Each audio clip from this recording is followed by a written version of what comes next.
It's great to speak with you today, JJ, and I'm looking forward to hearing your views on the topic of public-private partnerships, information sharing, and layered security. Before we start, can you provide a brief background of yourself? Yes, Dustin. Thanks for having me today, and I appreciate you being interested in this topic. I was a Dallas police officer for 21 years, and I left that job in retirement and decided to try my hand in the transportation and logistics industry. So I worked for a full-service transportation and logistics provider as a regional transportation security manager in Texas, the 4 states around it, and also in Mexico for their full enterprise. And then about 7 years ago, after using some products from Supply Chain Integrity, which is now LoJack Supply Chain, I started working with them more on the security and data push end of the business.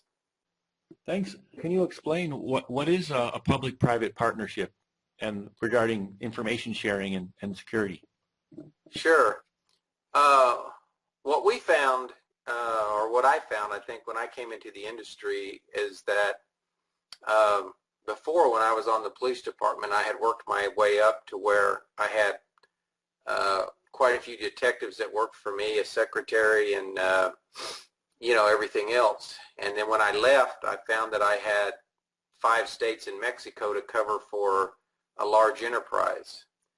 And I started looking around to say, I'm just like Lone Ranger and without a Tonto.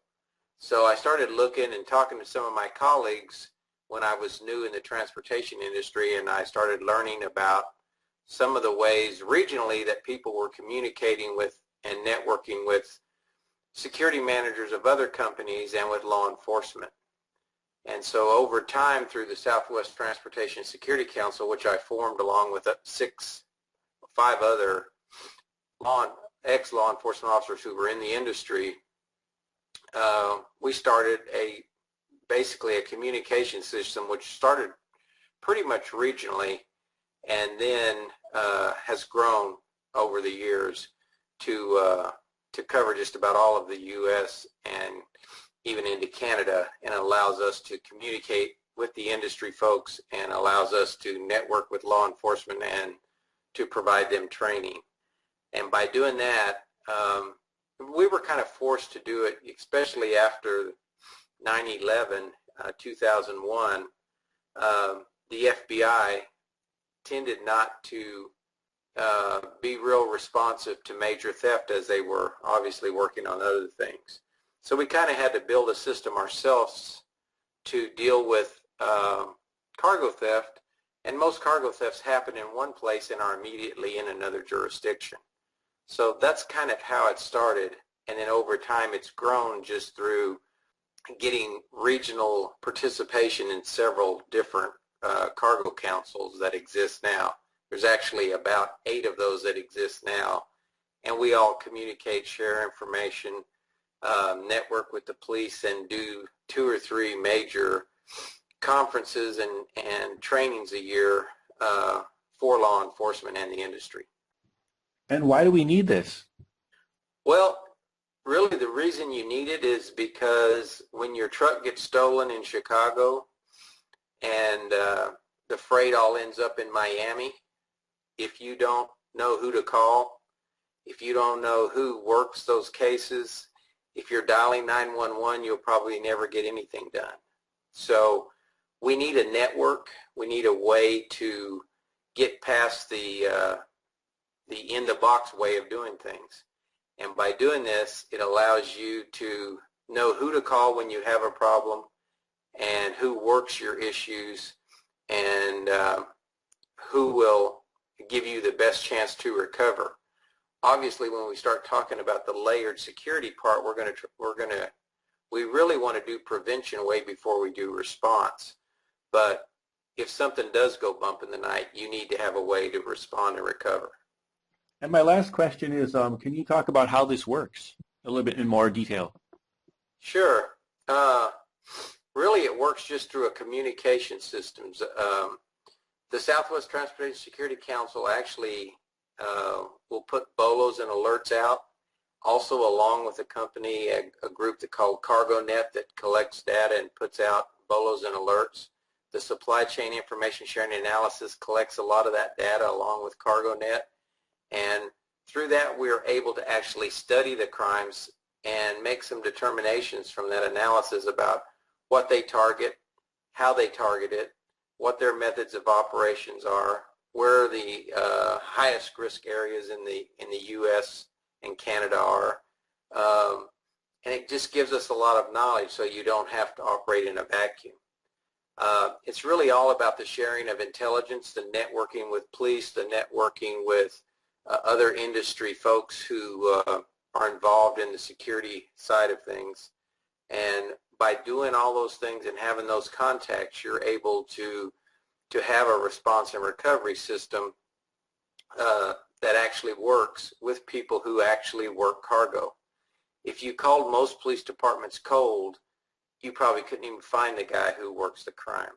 So many times it's identifying the persons assigned to those kind of crimes and then educating them, networking with them, and bringing them into the fold and the communication system so that everybody's on the same page and we know who to call, when to call.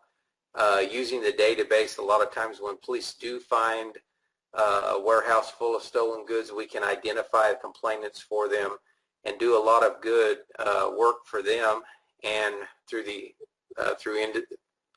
industry.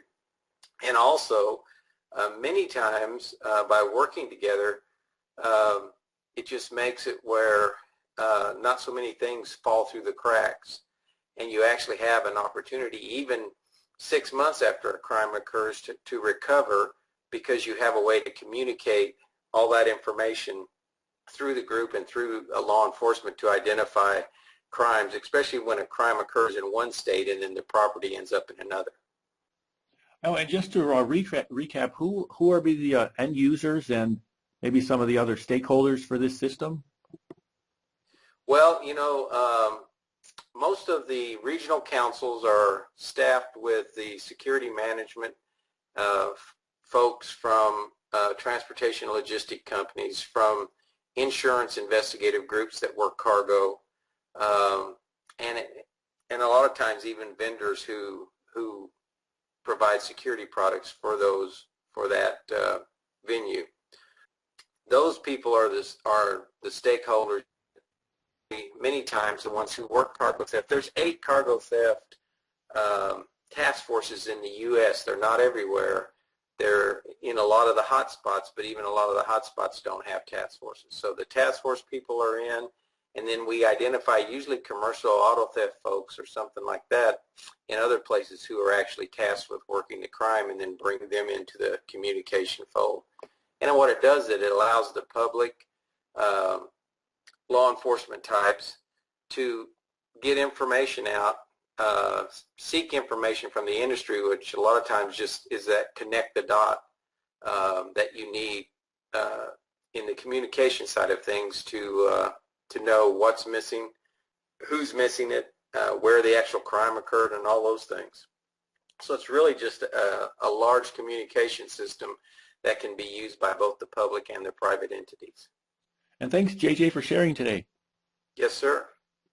Well, one more question I have is, how does the layered security fit into this this type of system and the overall big picture? Well, really, Dustin, the way that it fits in is by taking the intel that we establish through these databases and these BOLOs and alerts and all that information, and by identifying how the criminals especially the organized criminals that prey on the industry, by identify how they operate, what they target, where they operate, then we're able to provide that information to the operators in the industry, and based on that information, they're able to, based on the commodities they're carrying and some other things, they're able to realize if they're going to operate in a certain area, carrying a certain commodity, what kind of security they need.